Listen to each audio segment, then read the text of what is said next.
He's just mowing over people down there. Puts his helmet down and bowls his way for yardage. Holt has speed and power. Not to be confused with Tom Holt, although both are equally excellent running backs. Tom Holt, of course, with Dubuque Hempstead last night with just a fantastic evening, 220 yards and a couple of touchdowns on 30 carries, leading Hempstead to the state title. 2nd and 6. The ball goes to George Marquette, or Jeff Marquette, excuse me. And Marquette picks up the first down.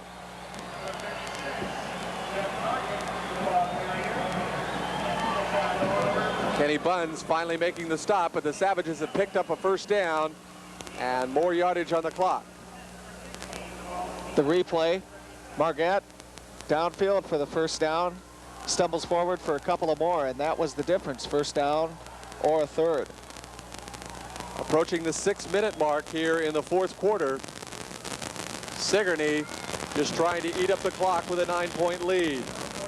And Tim Holt picks up about 3 or 4 yards inside the 35 to the 33. Brad Miller finally making the tackle for the Hudson Pirates.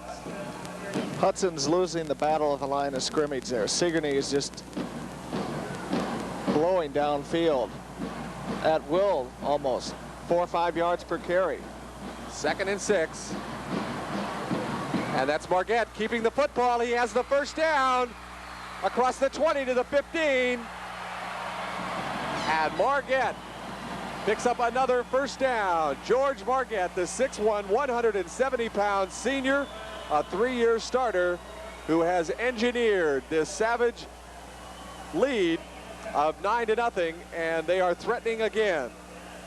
He's the guy who's engineered their excellent record over that time span in those 3 years, 27-2. You can see why. He has the experience. And they're down to the 14-yard line. 1st and 10 Savages. Tim Holt gets the call. And he'll get a couple. They're accomplishing what they want to on this drive. Now under 5 minutes left in the game. They began this drive back on their inside their 40-yard line and have already eaten 3 minutes off the clock.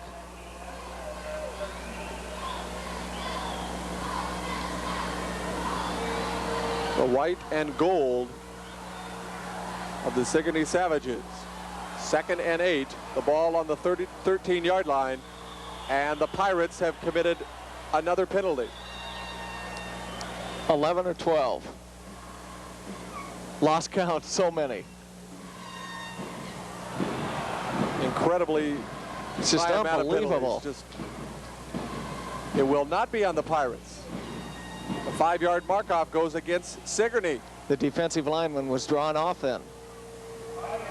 So this one goes against the Savages. I believe that's the first penalty of the second half for Sigourney. Hudson has had their share in both halves. Both had 6 at the intermission. This is definitely a game record for sure. Total penalties for both teams combined. Inside 4.5 minutes in the 2A title game. Sigourney has the football and the lead, and Jeff Marquette has the football. And he nearly picks up the penalty yardage there. That'll still leave him with a 3rd and 8. 3rd and 10. Ball down to the 15-yard line. He picks up only 3. So it will be a 3rd and 10 for Sigourney. With the clock now inside 4 minutes. This is a drive they like to keep alive also. I doubt very seriously, though, whether they'd go to the air. But they will. I was wrong. And the pass is intercepted by Nick Evans, and that's why you do not go to the air. You were right on the call. The pass was intercepted by Nick Evans as Marquette tried to hit Dean Hammonds. Hammis had fallen down, and Marquette's pass sailed right into the hands of free safety Nick Evans. One of the reasons for his gold helmet. Back there. You can see why he has received a gold helmet for his defensive prowess this season. Hudson players with excellent defensive plays throughout the year receive gold helmets. 93 yards away from pay dirt, though. And the handoff goes to Jeff Lorenz, who has the first down and more across the 20-yard line to the 23. Jeff breaking it beautiful 15 yards upfield. Jeff Lorenz, 6 foot, 195-pounder, had a little trouble with the football, but he held on, and a big gainer to get Hudson out of the shadow of their own goal line. Oh, reverse pass. Dibbler has Shellhorn, and it's overthrown. I think you'll see offensive pass interference. It will be offensive pass interference. House and Wachter, the men trying to cover big Mark Shellhorn. That was the pass. That was the pass that Hudson scored last week against Rock Valley. A double reverse pass. Martin hands to Peterson, who gives the ball to Dimmler, who tries to go to Shellhorn. And Shellhorn gave a little push there to Jim House. And you can mark it off half the distance to the goal line. Put the ball on the 11.5-yard line, and loss of down. So 2nd and 21 for the Hudson Pirates. 2 minutes and 57 seconds to go in the football game. Sigourney on top, 9-0. They're going to have to break a big play soon. Hudson's going to the air. Murray has Dimmler, and it's almost intercepted by Jim House. Mark Shellhorn was wide open out in the left flat,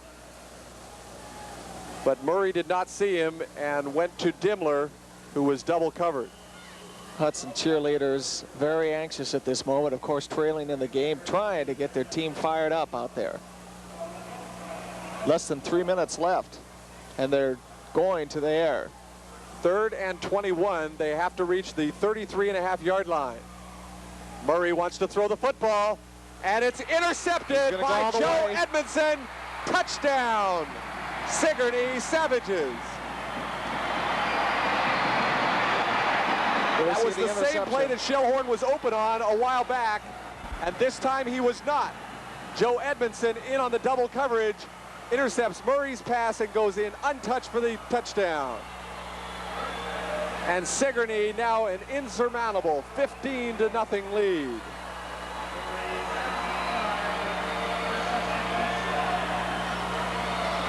A college football score from Lincoln, Nebraska.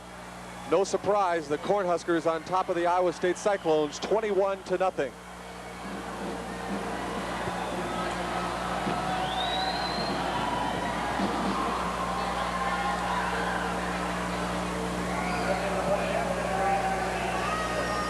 Don Easter will try the extra point, the hold of Hammes, and Hudson jumped offside.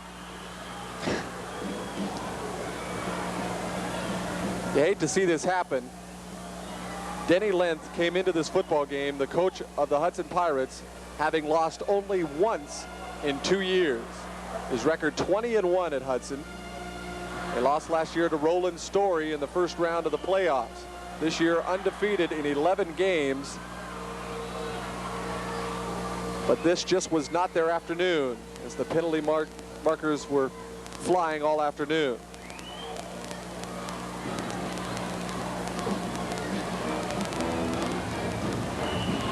The extra point is up and good, and with the score, Sigourney 16, Hudson nothing.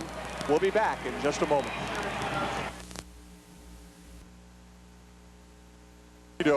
Sigourney on top of Hudson, 16-0. They have just scored on a 16-yard interception return by Joe Edmondson, who intercepted a Ken Murray pass and went in untouched. Terry Wachter will kick off, and Dean Lane will take it at the 15-yard line. Looks for a little room to go and picks up yardage just across the 30-yard line, where the Hudson Pirates have 2 minutes and 38 seconds to try to score 2 touchdowns and get a couple of 2-point conversions. And of course, the only way to do that is to go to the air, which worked to their disadvantage the last couple of series. Another quarterback in for Hudson.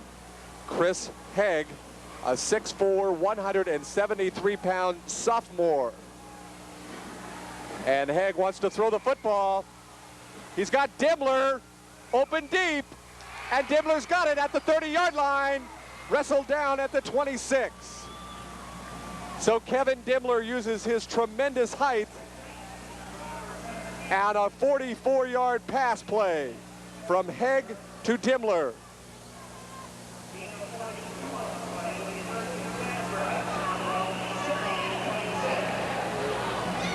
Here we go, counting down to 2 minutes left in the game. Hudson threatening. Chris Hegg wants to throw the football. He's got Mark Shellhorn, who is pushed out of bounds at the 20-yard line.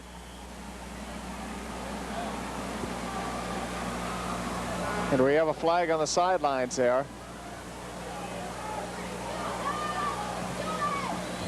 Personal foul against Hudson. Could not afford it. After picking up 6 yards, 15 will be marked off. And it will be a dead ball foul, which will mean second down.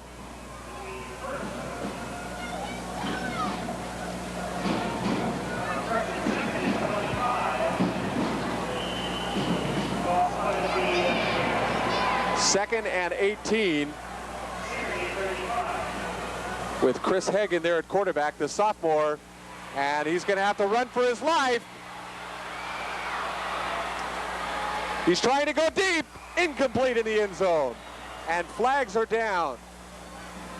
Chris Hegg crossed the line of scrimmage before he threw that football.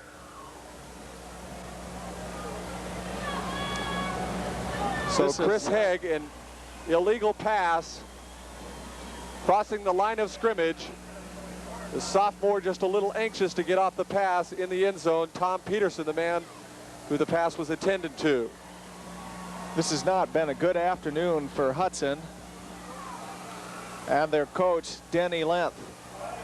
Sigourney was beset by similar penalty problems in the first half, each acquiring 6 penalties. But Sigourney seems to have solved their problems while Hudson's penalty-laden play continues. 3rd and 23, a minute 45 to go. Fumble, and Jeff Lorenz drops on the ball.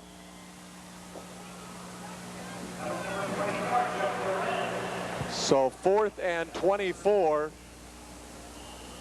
for the Hudson Pirates, who had moved the ball down to the 20-yard line, except for a personal foul out of bounds by the man who had caught the football, Mark Shellhorn. That put them in trouble, and now it is 4th and 24, the ball on the 39. And Hegg wants to throw the football, and he just dumps it off.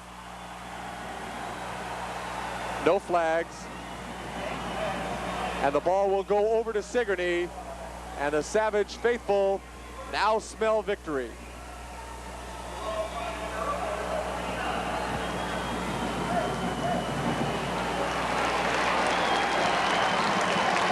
One minute and 8 seconds to go in this football game, and the Sigourney Savages appear to be the 2A state football champions. An insurmountable 16-0 lead.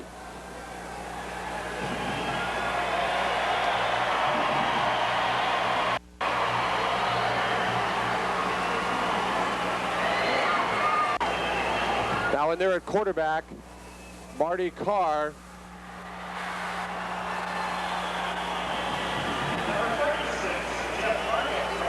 And Jeff Marquette picked up close to the first down.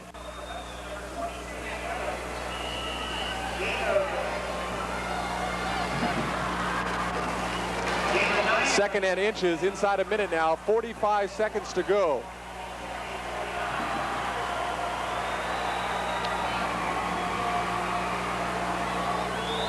Russ Gondek has gone down to the sidelines. He'll try to talk with a couple of the coaches.